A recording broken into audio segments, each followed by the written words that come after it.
$100 a piece. So, herzlich willkommen bei City Beatz TV.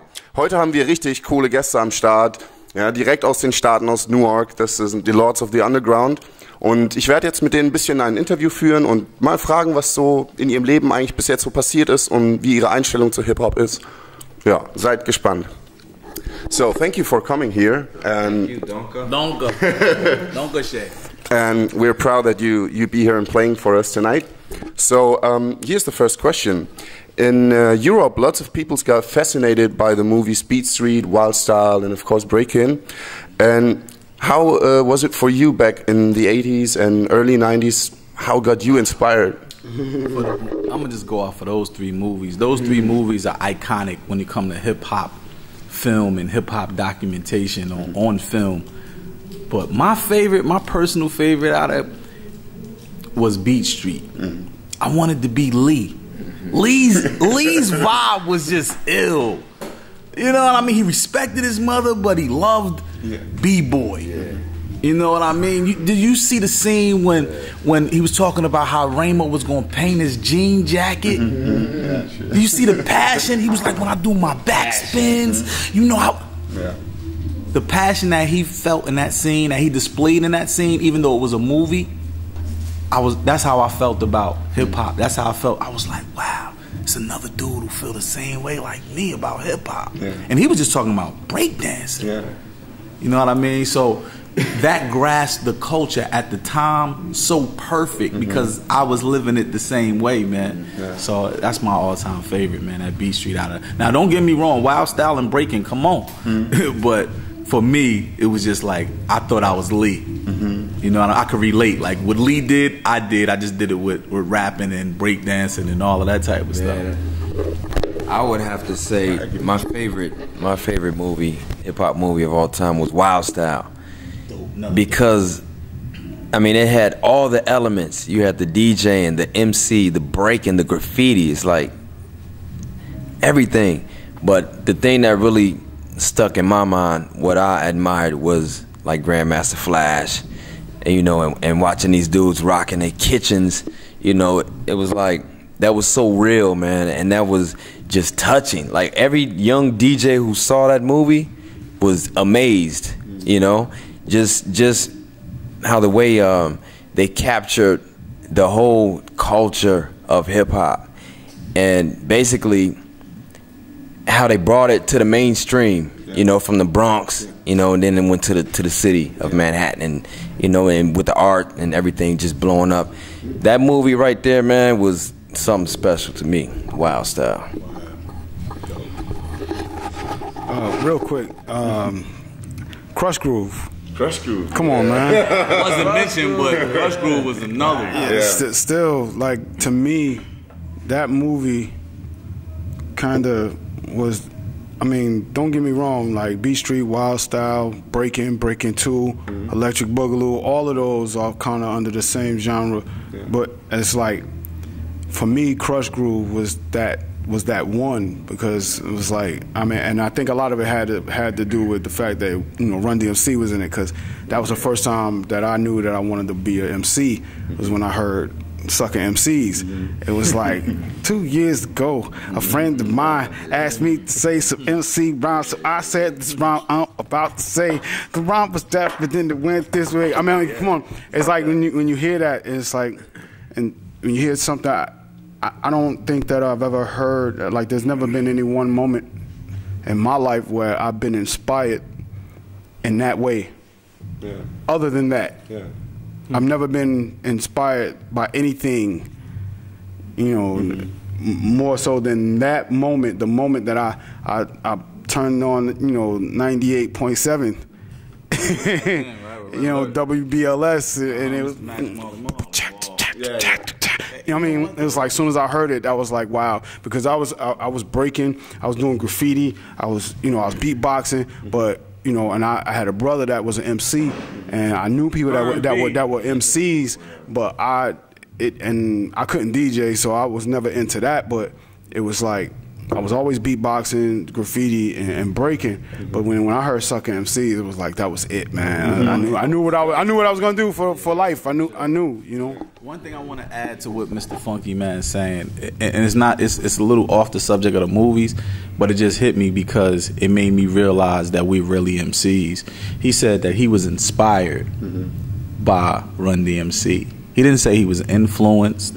You know, a lot of bloggers and reporters, they ask what your influences are. And one thing I say about people who are really passionate about what they do, they're never influenced by anything. Because when you're under the influence of anything, you're not yourself, really. You're out of character. You know, and he said he was inspired. But when you're inspired by something, you like what they do, and you take that and build on top of it, build around it, and make your own you. You know what I mean? So I just want to say respect to my MC partner, because that's how I feel. And now I you know, it's like you learn something about your brothers every day, and it's something that I already knew, but to hear it again, it's like, wow, that's why he's my brother. That's why he's my MC. You know? That's nice. Do the food birds. Glass in the house. Woodburn in the house. Yeah. What's this? Hey, wood. Spirit in the drink. Yeah.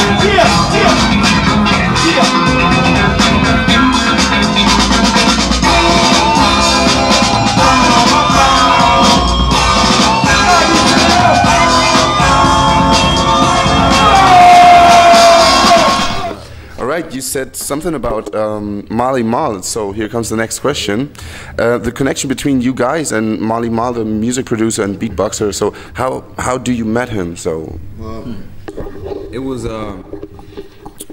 how we met Marley Marl was through a good friend of mine and doing funks. But a guy by the name of Derek L.A. Jackson, we called him L.A. because he was from L.A. And you know, he was a good friend of mine, and we went to college together.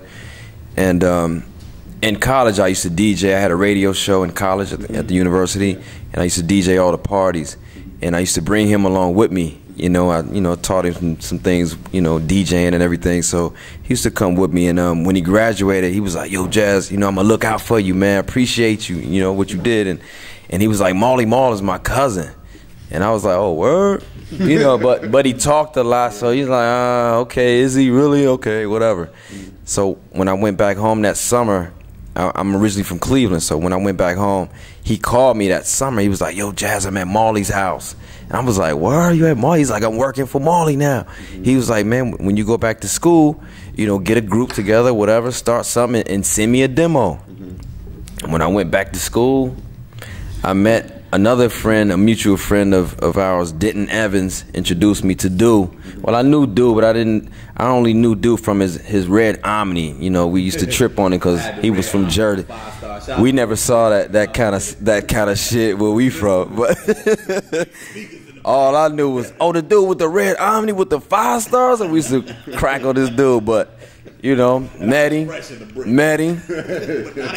You know, that's one good thing about college, man. You know, you meet people from different areas, different parts of the country, man, and you know, it's just a cool thing. But I met Dude, you know, we hit it off immediately, you know, doing tapes, and you know, I brought him up to the show, and you know, freestyling at the parties, and then we met Funky, and his flow and style was so crazy. We was like, all right, this is it. This has got to be it. So went to the house, to the 4-track, put some demos together. Psycho was one of the first songs we ever did. Which song did we do Psycho on? Psycho was the first song we ever did. Ever.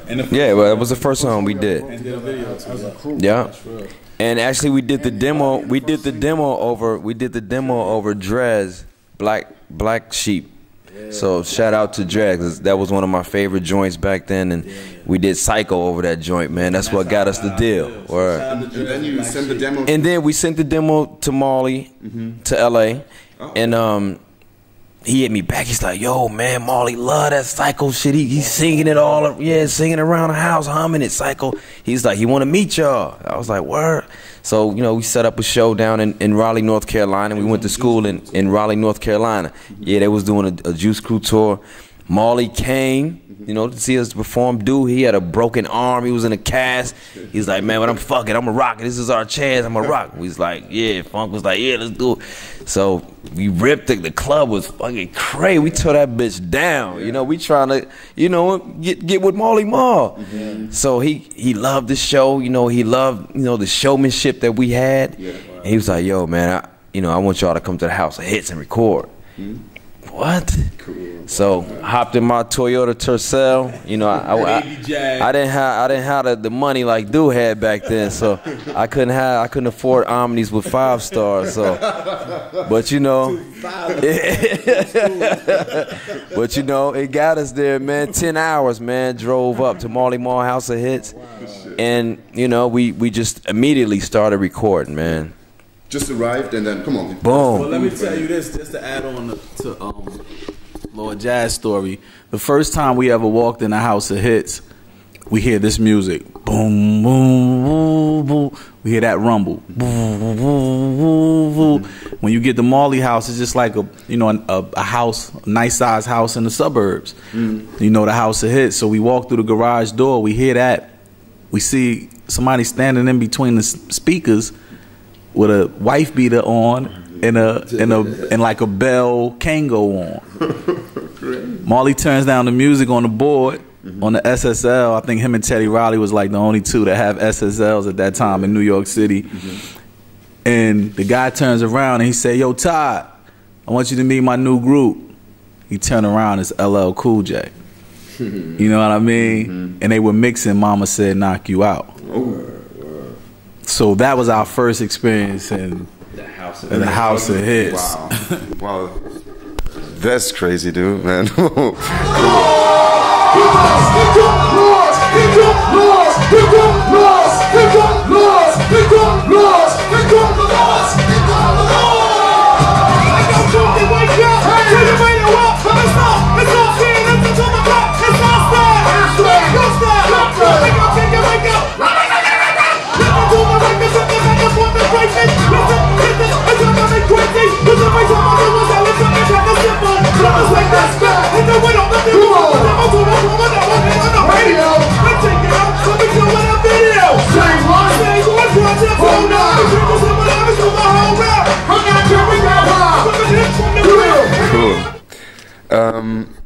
All right, so some kind of question about the rapping thing. When you write some rap lyrics, so where do you get your inspiration of? So what inspires you? That's easy. Sometimes songs write themselves. I mean, as an artist, any artist paints a picture, whether they're a sculptor, or dancer, singer, comedian. You know, comedians paint pictures for a living. MCs paint pictures. Or we're supposed to. You know what I'm saying? Everybody can do this shit. But, you know, we paint pictures. And it's like, you know, and the mark of any good artist is the ability to translate what you're feeling inside through your art and communicate that to another person. You know, when a person can receive your emotions, you know, and that's part of the mystique about Lords of the Underground. It's not so much that, you know, we may not make the best songs in the world. A lot of people who are fans of Lords of the Underground to this day were converted because they lucked up and saw us at a show, and then it's like they always. I get this a lot. I get a lot of emails from people saying, "Yo, you know, when I first heard y'all music, I didn't like y'all, but then I saw you perform, and that shit is crazy." You know, and they feel your vibe and how much you love the music, the passion that you have in your music. They feel that. They feel that energy, and that's important. You know, I just think that it's extremely important. Thanks. You something? Maybe. What was the question? Because I kind of about rapping. No? How you write your song or whatever? No, I was just joking, but I mean, creativity is a hell of a thing because you can take something that other people believe is impossible and make it happen. You know, I heard Will Smith say one day that you couldn't tell the Wright brothers back in the day or somebody, you're going to take metal, a clunk of metal, and fly it through the sky with passengers on it. You know, nobody would have believed you. Yeah. I think of creativity the same way. I try to think of a way to say things that people wouldn't say it my way because they don't see it through my eyes. Yeah, sure. So for me, when I MC, I'm telling you how I see it. Yeah. I'm not saying it's right. I'm not saying it's wrong. I'm just telling you how I see it. And how you feel. And how I feel. Most of what we write is real, like real life type stuff. Like, and it's like, my bad, I'm good. Yeah. And if you can connect with that, and if you can relate to what I'm saying and how I'm saying it, that's the plus for me. You know what I mean? I'm just getting it out. I'm being passionate about it, and I'm being fun with it. I'm being excited. I'm being truthful to a certain extent because it is entertainment. You know what I mean? So we do exaggerate at times. I'm not acting like we don't, because if I said I was on Mars, I wasn't really on Mars. You know what I mean? But so, and if you can get it, wow, that's the enjoyment for me. So I create, when I create and how I create is just by catching a vibe. You know? Yeah. Thanks.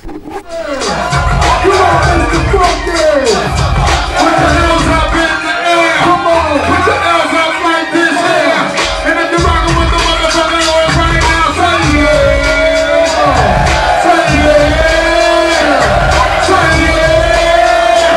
You're gonna back up, back up, back up, back up, back up, back up, back up, baby, cause here comes the roller. I jump when I jump, on the jump like a roller. I'm going in the trip, and I'm right like a roller. The sooner I get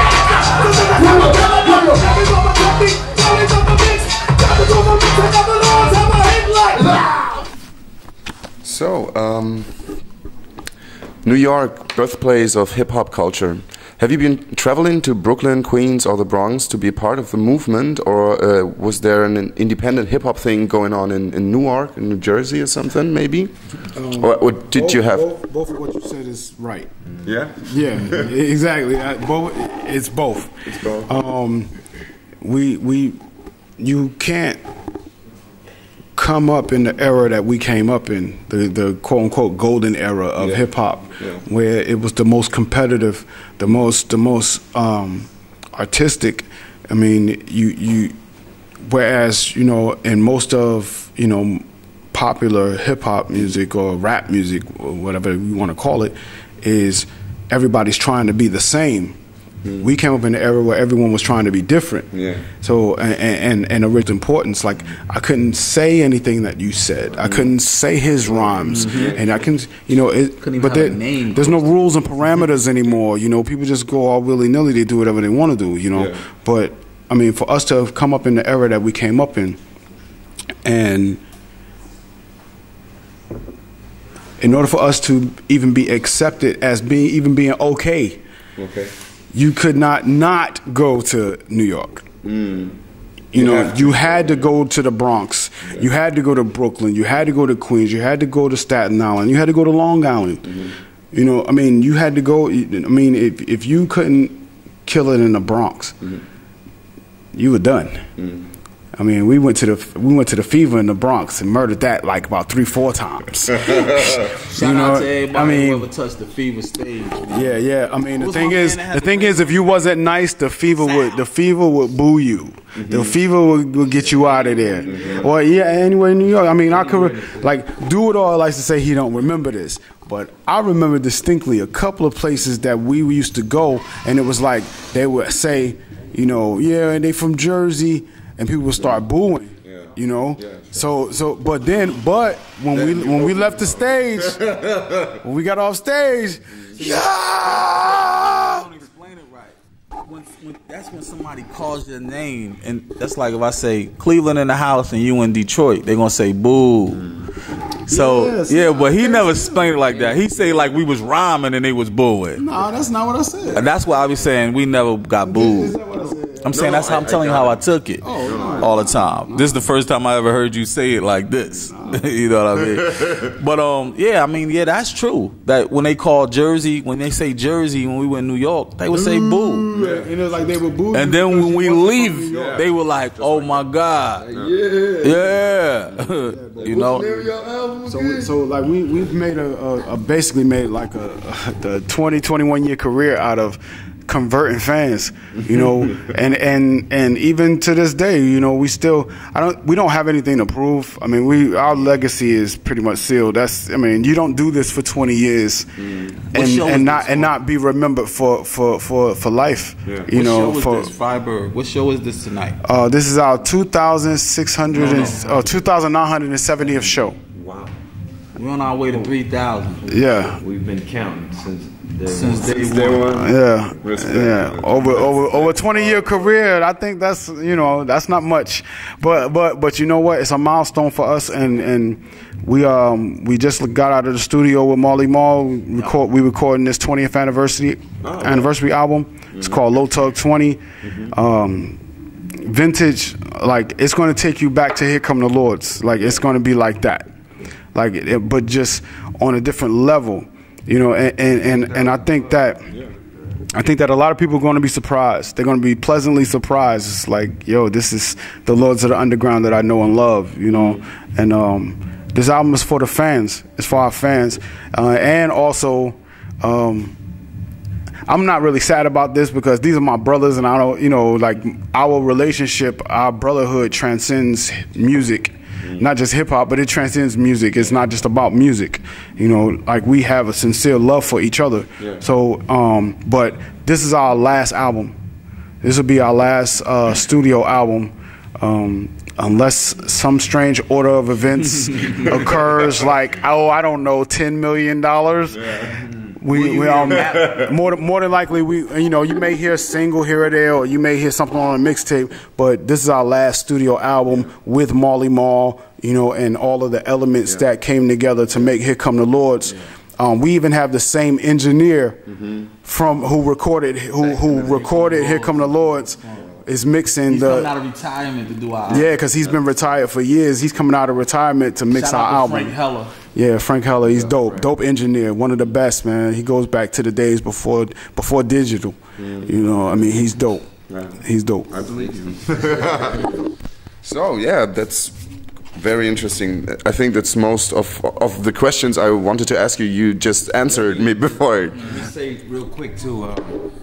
We got the Low Tug 20 album. You know that we finishing up, and I just dropped a brand new album which is called The Plain Dealer, and you know I got a bunch of different artists, you know, who I liked and, you know, wanted to work with, like Sticky Fingers, The Alcoholics, of course Do It All and Mr. Funky, my man Tretch, Taji Ali, some underground cats, my man Arrowfat, Seneca the Misfit, my man Ike Turner, Cellar Dwellers, Bars and Hooks, my man did I say Joya? My girl Joya, R&B singer. What up, Jay? My man Bees Portier out of Cleveland, one of my man LA's artists, new artists.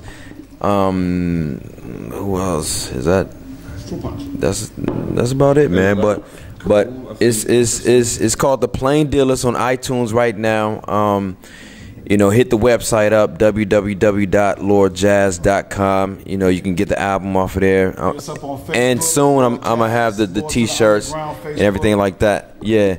If you want to get in contact with the Lords, you know, the Facebook is, what is it, Lords of the Underground. Or if you want to book us, man, you can go to book Low Tug, that's book BOOKLOTUG at gmail.com. You can put Do It All in the subject, or just book Lords. You know, we got a lot of interesting stuff coming out, like Lord Jazz Plain Dealer out right now. Mr. Funky Man coming with his solo joint. He's almost done, and it's incredible. I put my album out 2010 May called American Do. You can check that out on iTunes and all that. Check the video out on YouTube called Surrender. Yeah, produced by Pete Rock. Crazy. We will do that. Talking about your most recent role. Oh, you know, I got a movie coming out that I produced called Zoo. I produced and cast that, and also acted in that, man. So it's a crazy. Shout out to the whole Zoo crew. Shout out to my man Prince Ock, who's an artist that I'm working with. You know, word. I got another movie project called Bones that I'm doing that's coming out too. But shout out to Prince Ock, man, coming with the Difference mixtape. You can check Prince Ock out on YouTube. What up, Ock?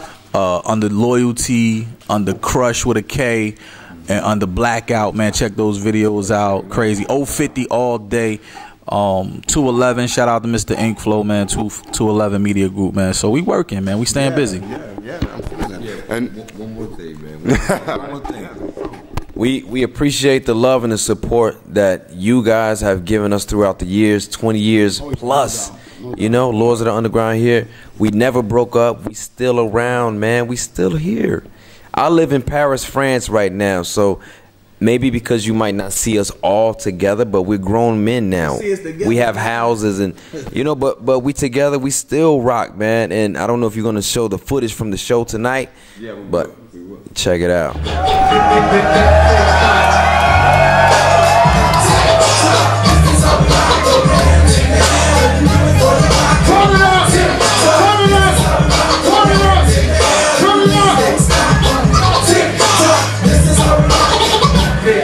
You don't stop. It goes on, tick tock. This is how we rock with the same old brothers who runs the sheep back along. On the bus, my style to this I have vows, and I said to my God, I'll always rock a bunch of them. Peace to my area, WK in this area. So if you're on the game, who cares the more the merrier? The white off our balls on the block of 1-9. Of course, 13th Ave is mine. I open up my business in my hood, in my heart. Cause without the heart, then your hood falls apart. No respect to the female, before call the corner. And so here comes our shout and response questions. Yeah, we worked on it for days and days. You know, perfectly organized. I'm gonna act like I got Tourette's. So, just throw words. What do you think about Notorious B.I.G.? Legend. Dare. Legend. Thank you. All right.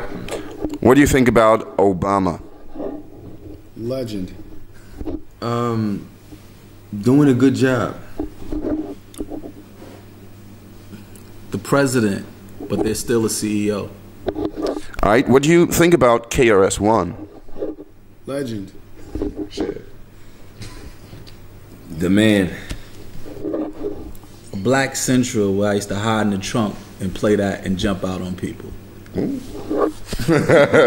Okay, we got two questions. Europe? Dope? Europe? Europe, yeah.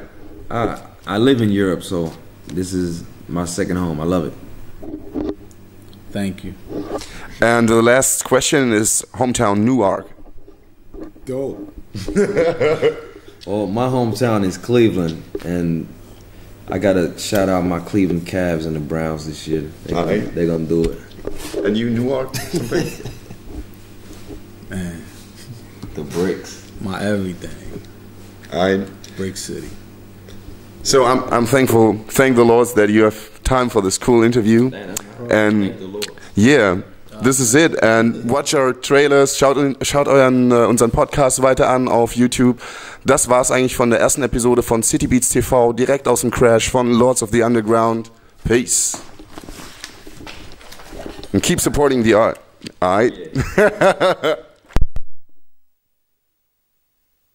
1, 2, 3, go!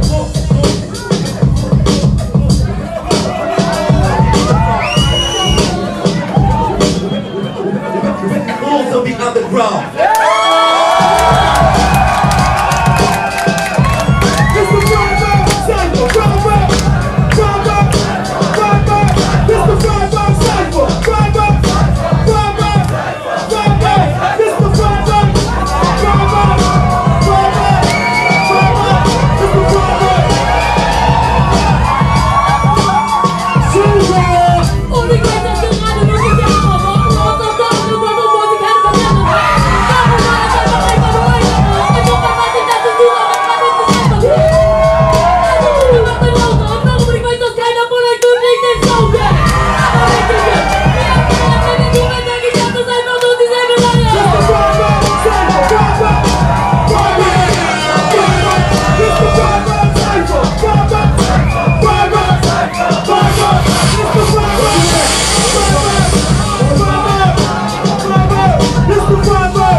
hier mit Lords of the Underground. Yeah, das ist Go-Life-Sound. Ich raus auf den Tour und bring euch Hammer-Sound. Yeah, das wird eine Hammer-Crowd. Mach mal Lärm für Lords of the Underground. Lords, was geht ab? Ich bin B-Boy in ein Shaker. Yeah, ich mach das Video und Trains. New York, ich hab meine Fans. Es ist Burger, Cypher, Burger und Cypher. Burger, Burger, es ist Burger, Burger, Burger.